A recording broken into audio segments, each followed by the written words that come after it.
Thanks for tuning in to the Drive On podcast, where we talk about issues affecting veterans after they get out of the military.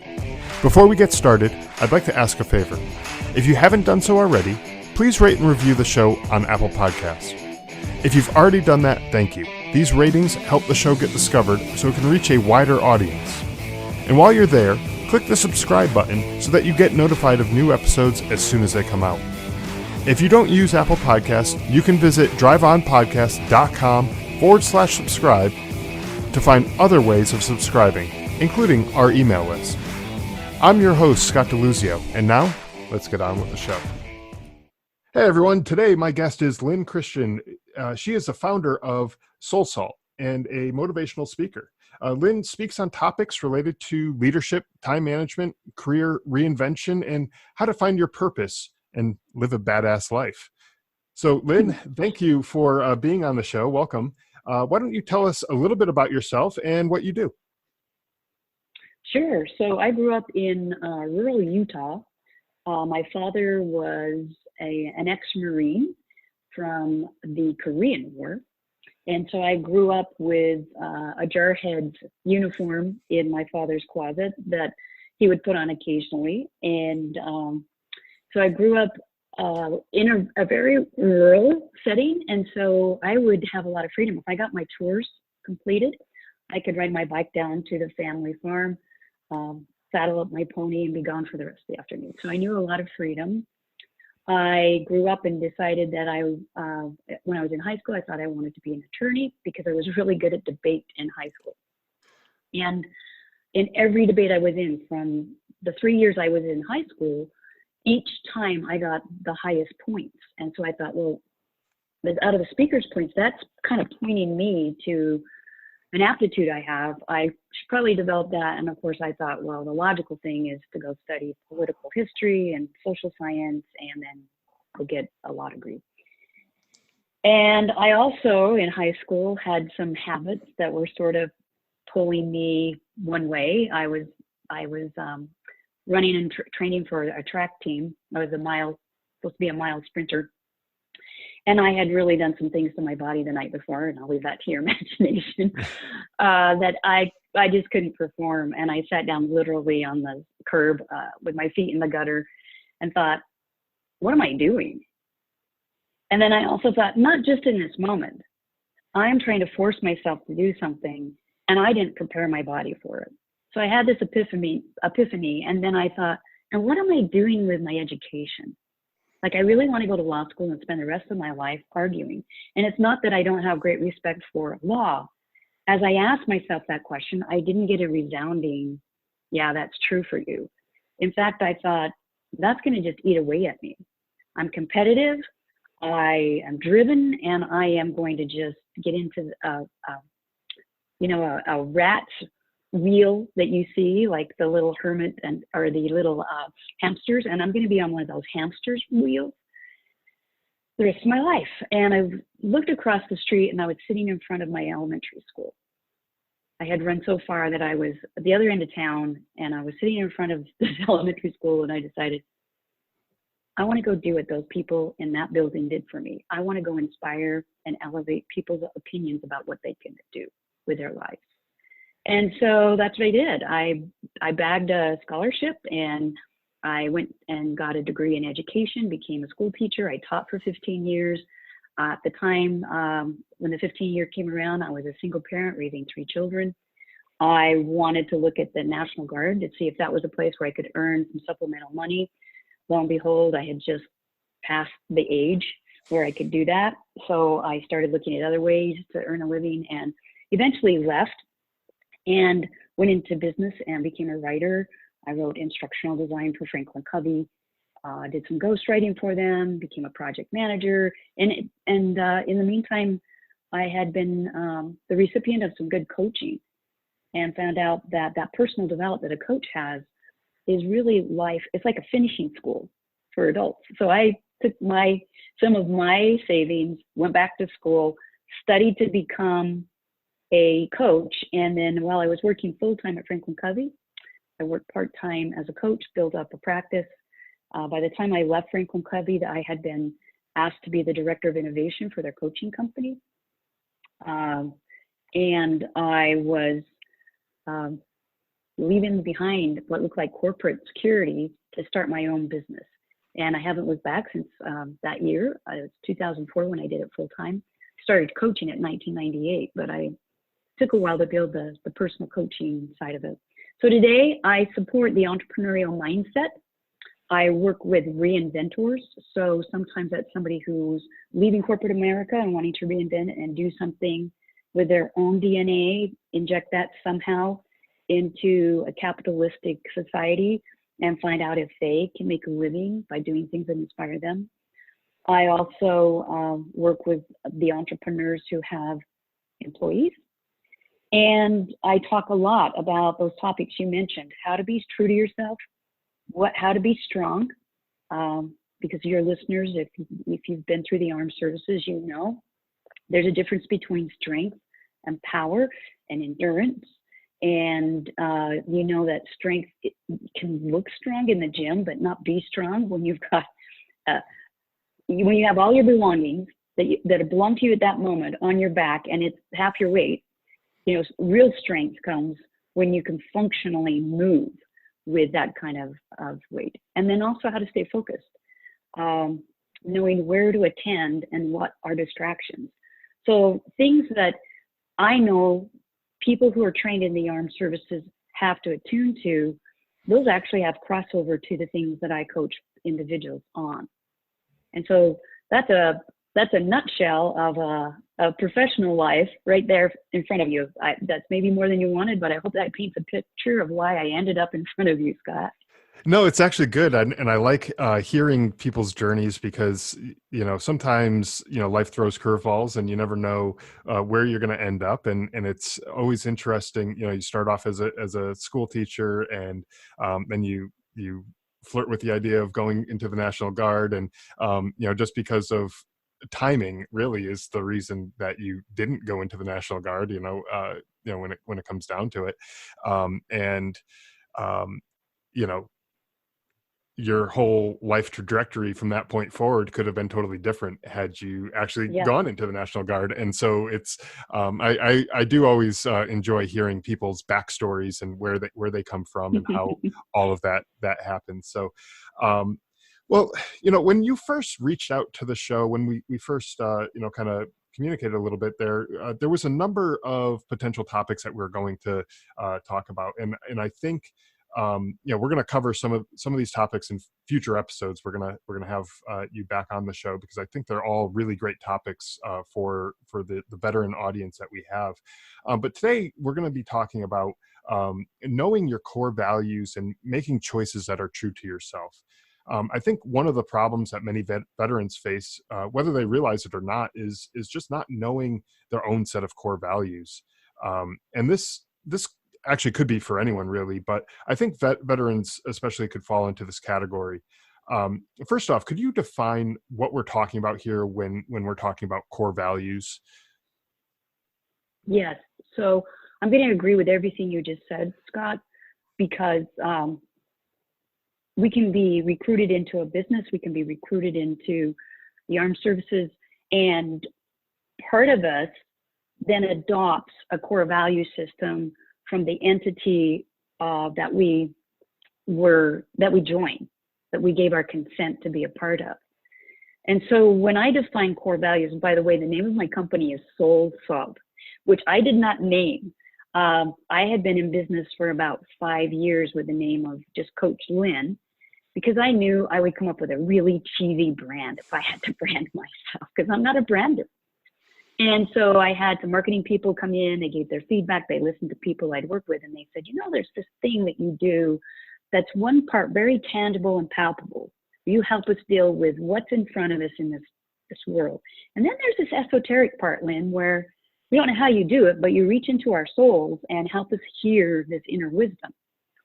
And so they said, you should be called Salt of the Soul. I'm based in Salt Lake City, Utah. And so it was like, wow, Salt of the Soul doesn't roll off your tongue. So we just dropped part of that, transposed the other part, and it's Soul Salt. And I lean into that name of the company that the clients gave us because a big part of what we do is we check in on what is your inner plumb line? So you don't have to be an engineer or carpenter to understand a plumb line. Today we use lasers, but actually the Egyptians, the ancient architects who created the pyramids, we give them credit. In part, we also see that the Greek builders and the Roman builders used them, but a lot of people think it was the Egyptian culture that came up with this idea of on a string, put a weight. Stone is better than wood because stone won't warp and erode as quickly as wood. And they would build these massive structures that we get to witness today. Those pyramids and those structures withstand the test of time. So if you want to understand core values, that's one way to think about it. It's an inner plumb line.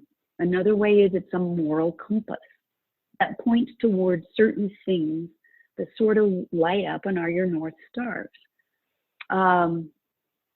There are other ways to think of it, but actually there are scientific things that we can talk about in a moment of how to access it, because today, because we have such great technology that we can see inside the neural networks of one's head, heart, and gut in the moment, we can start to see that even today, we're discovering that perhaps core values come from a pattern of neural network firing, that we're the way we're wired, so that we have a propensity towards certain guiding principles. Does that give you a convoluted or a more clear definition?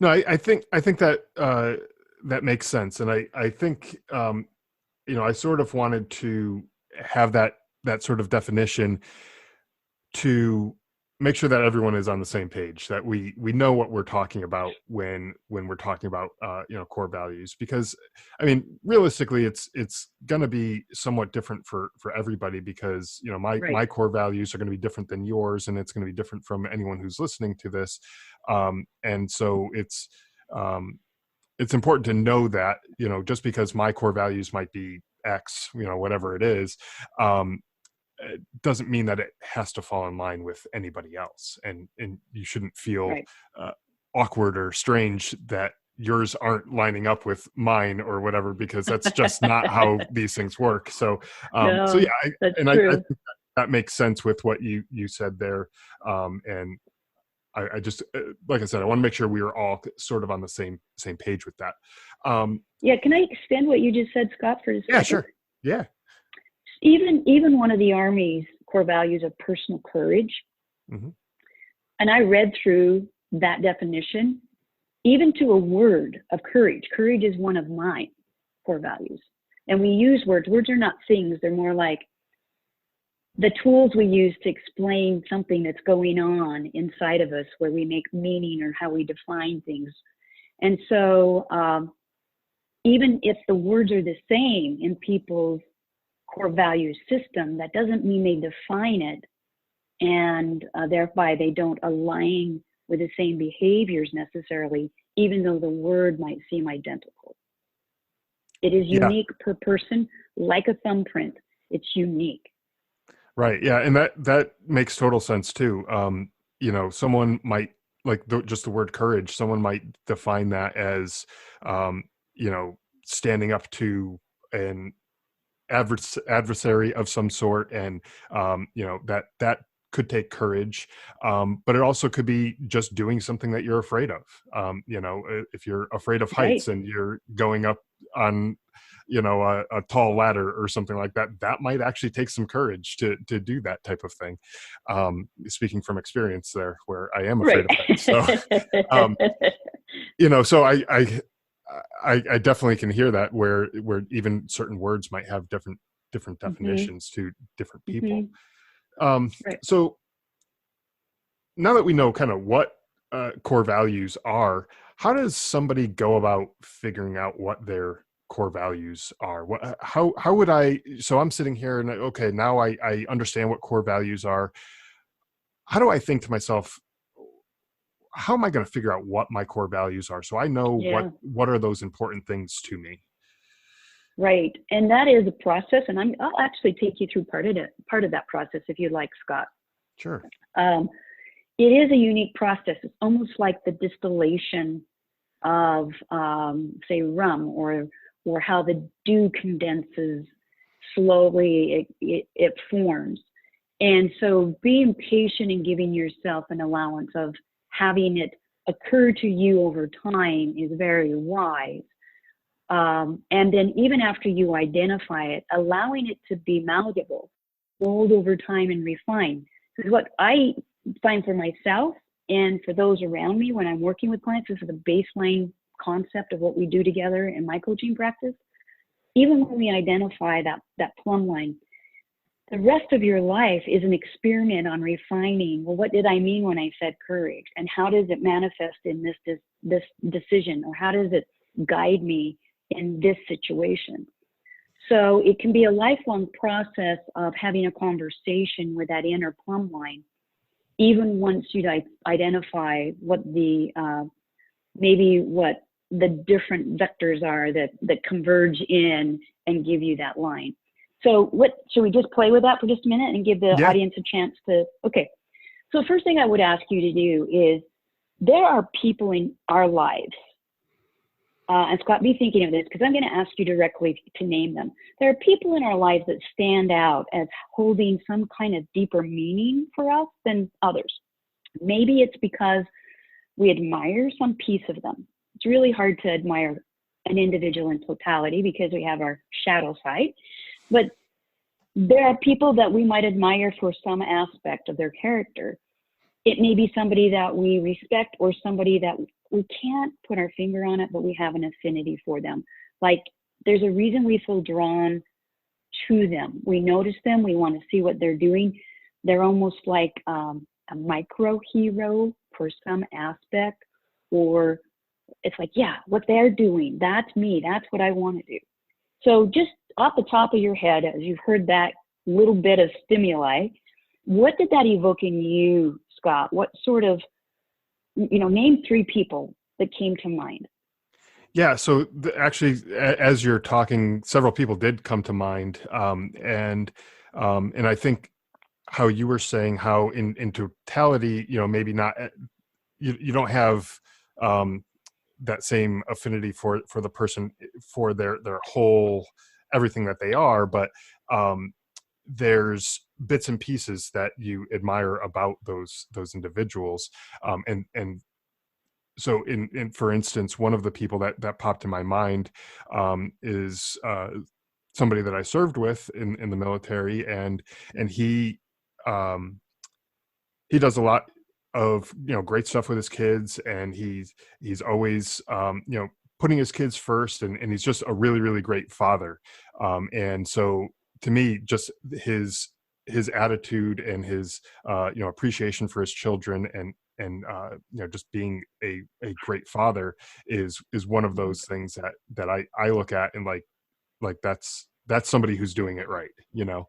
Then there's someone, I'm just going to use my father as an example, but there's others that pop into mind. But someone who has worked a long, hard career, and he's made a success of himself, and he's runs a successful business. And so on the business side of things, he's somebody who pops into mind for that. So there's a couple examples there of people that it popped in my mind right away while you were talking there.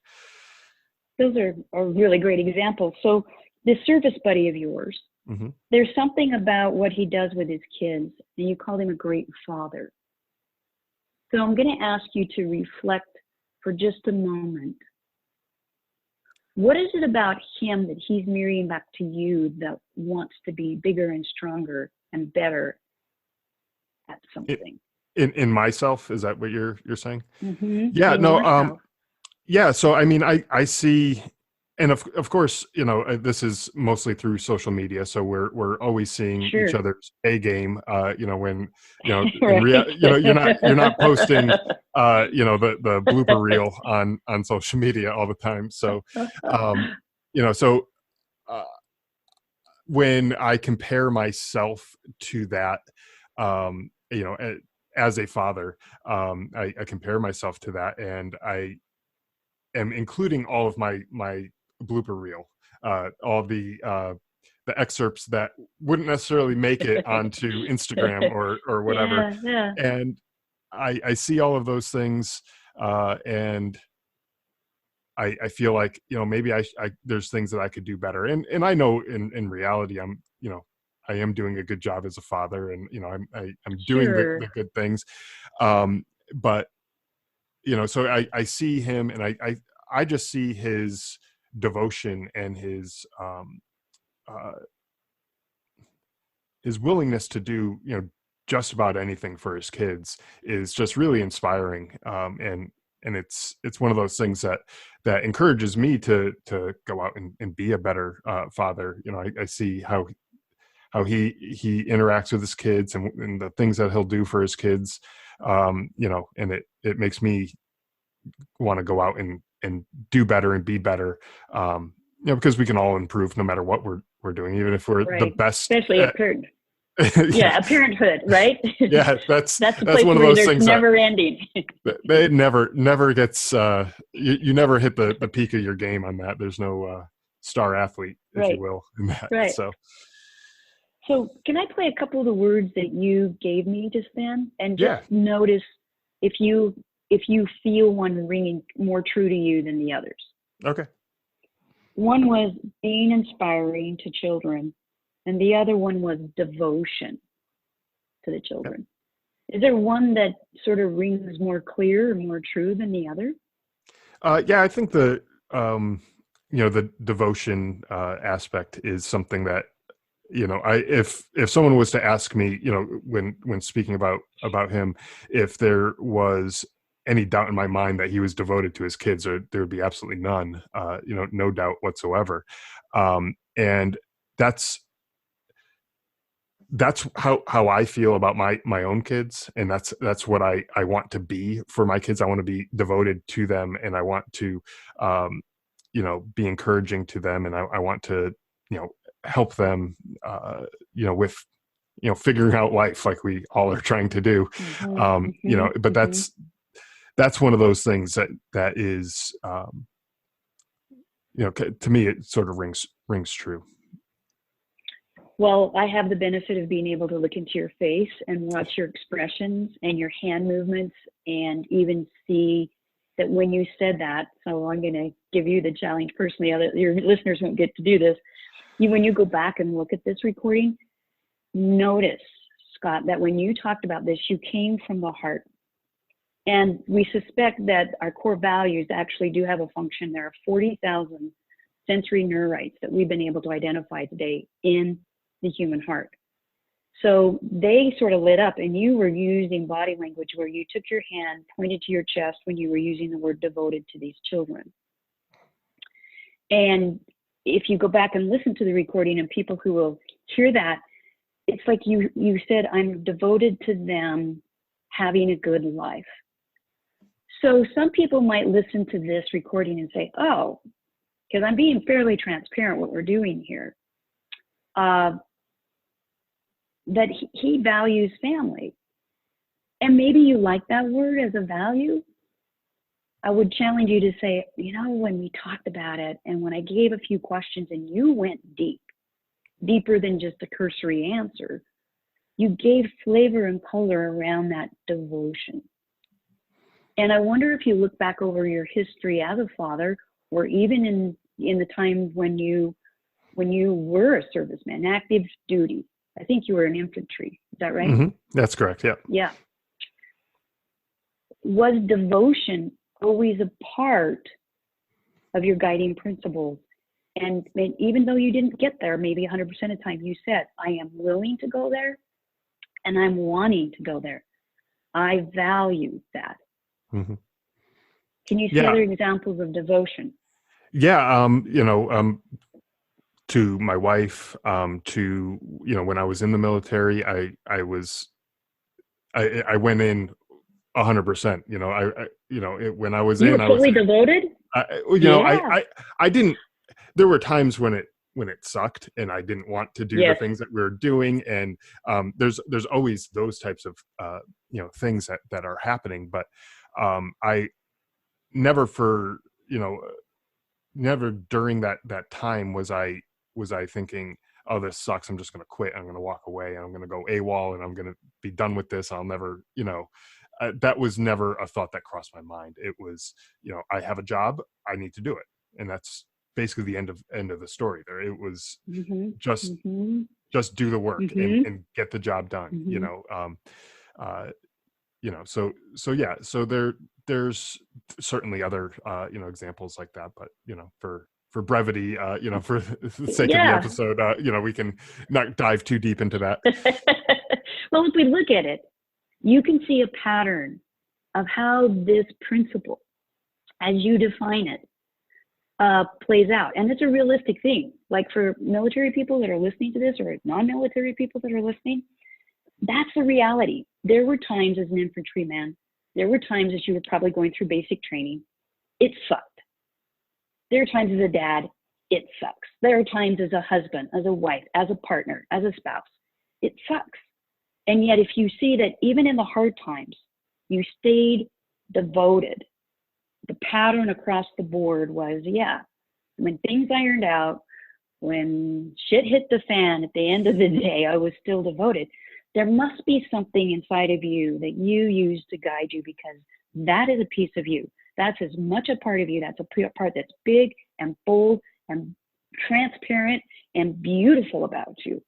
And that's what our core values are. The Army can have 7. Individuals, usually 3, sometimes 2, maybe 4-ish. But the fewer we have, the less schizophrenic we feel, because when push comes to shove, we have to make decisions and something has to lead. And even let's say you had 3 core values, one is going to have to lead in some decisions because the other 2 may be in conflict. And so that's one of the ways to find it. And I'll tell you this, let's make this offer to you guys. I believe in this so much that I've taken hundreds. In fact, at one point we had 16,000 people going through our online course to figure out their core values. So I have an online course and we'll give you a huge discount. Like, we're going to make it ridiculously accessible to your audience. And so in the show notes, go back and find out. There'll be a code just for your audience, Scott, if people want to go through our course. There are other ways to find it. You can search it online and you'll find 100 ways to do it. My white people come out with a big smile on their face and a surprise and go, wow, I didn't know that was going to happen. And yet there's that satisfaction when it rings true with you, like I saw in your face, Scott. When we talked about devotion, we got deep. There's something there that is undeniably you, and it has always been you. And that's what we're talking about when we talk about these core values, AKA plumb line, AKA North Star, whatever you want to call it. They are guiding principles that have been guiding you, regardless of your ability to have identified them up to this point.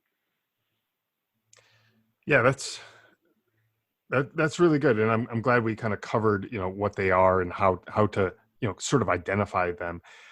And with all of that knowledge and this, maybe this is sort of out of order here, but and so this might sound like a silly question, but what difference does it make if someone knows their core values or not? Maybe to rephrase that, because that sounded maybe. I like that question, Scott. No, I like that question. So it's like, so what?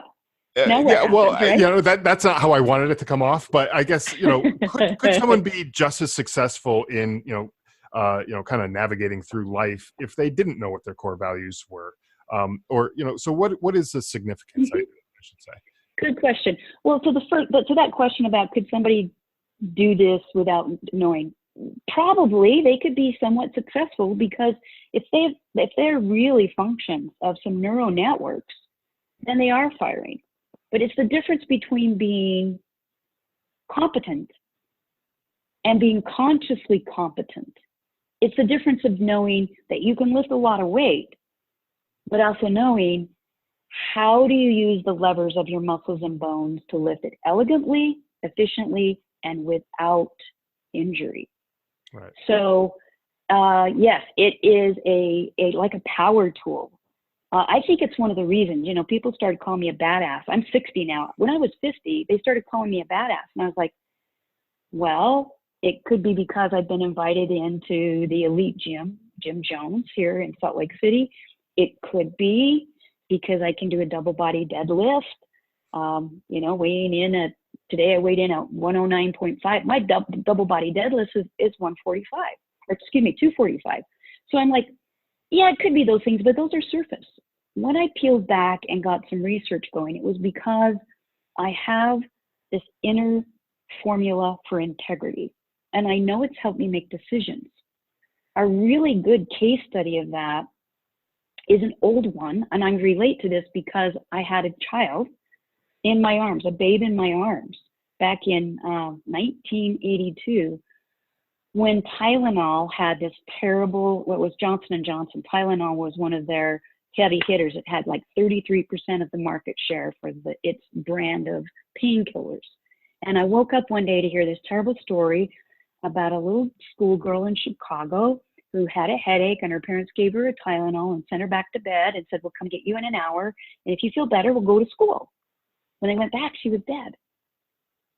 Now, Johnson & Johnson for a while did not know what was going on. And none of us who were following that terrible story knew what was going on. And what was worse was we had babes in our arms and children in our family, and we had Tylenol in our medicine chest. So we potentially had poison in our medicine chest. And come to find out, Johnson & Johnson, the backstory is they went back to their credo, their core values that said, our stakeholders come second, our clients come first. So they pulled all the Tylenol off the shelves, completely disrupted the stockholders' plan for having a boom year. Right. And they lost millions and millions, hundreds of millions, at least 100 million. Come to find out, somebody had tampered with Tylenol, put cyanide in the capsules. This is how we have today tamper-resistant containers from this one thing that happened in history that was horrible, that took lives. But Johnson & Johnson was not at fault. Had they hemmed and hawed, made excuses, done a spin, tried to save their stakeholders, they probably wouldn't have survived as a company. And we all have pivotal moments when we have to make a decision, when push comes to shove, or when we need to know, how do I guide my life? We need to know, is this an opportunity for me? Well, if it is, if it doesn't align with my core values, I, as your personal coach in this moment, would say, why the hell are you even considering them? Because it's going to pull you out of your integrity from the get-go. When you stand on the bedrock of your personal integrity, you are formidable. And when you are formidable, you are on the foundation to reach for success. And so that's why I so believe in core values. Does that kind of answer your question, Scott?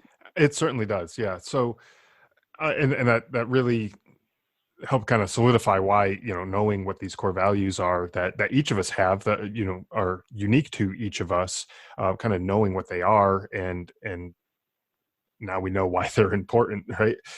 So we know what the core values are. We know, why they're important to know. How does that help us make choices that are true to ourselves? Following along those core values. Well, so here's an example. I'm an entrepreneurial coach. Mark Twight and Lisa Twight at the time had just left Hollywood. The 300 movies were hitting the screen. They were having phenomenal success getting the physiques of real authentic strength into these actors and actresses. They were working with the Navy SEALs. They were working with other secret services. And they were finding so much success that they needed help. And I worked with them very quickly. They were quick studies. Within 6 months, we met their objectives. And Mark and Lisa turned to me and said, thank you for coaching us. This has been so useful. We want to coach you. We have an invitation-only gym, Jim Jones. Have you ever been to a gym? I said, no, I just finished raising 3 kids. What would I have done in a gym? I have my own business. I've raised 3 kids as a single parent. And they said, we would like to invite you to come and let us coach you. And I had to go back to my core values. And I took each one of them. One is integrity. So for me, integrity is being willing to be honest with yourself. And I thought, honestly, this kind of intrigues me. One is courage. And I thought it also scares the shit out of me to go into this place and transform.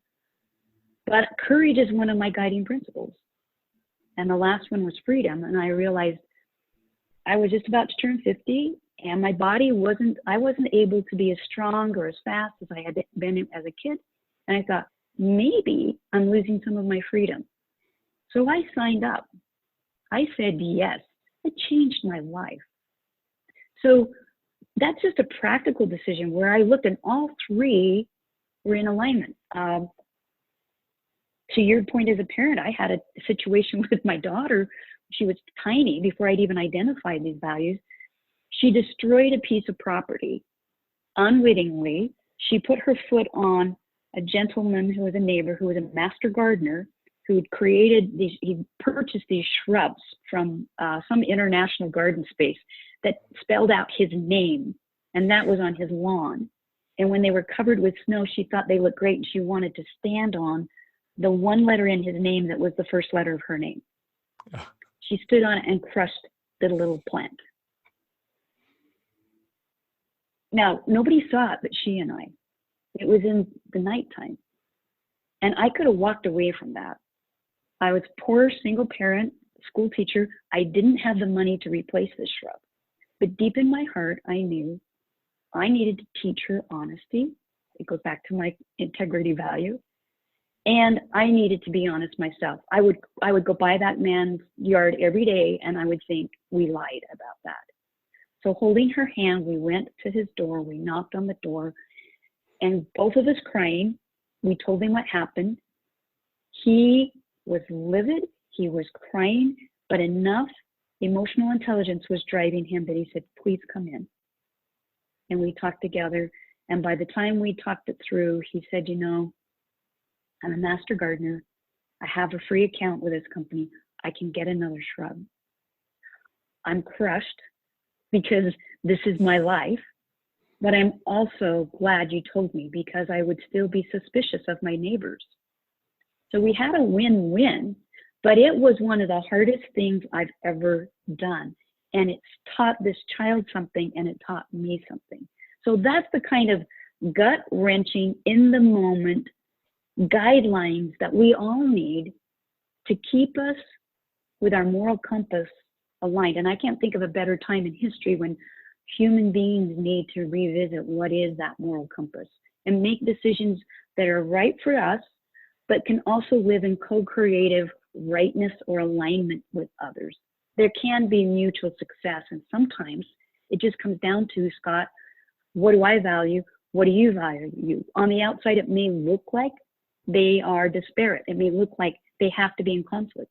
My belief is we can find ways, I'm not talking compromise, we can find ways for mutual success and come up with new ways of living together that puts us all in our integrity once again.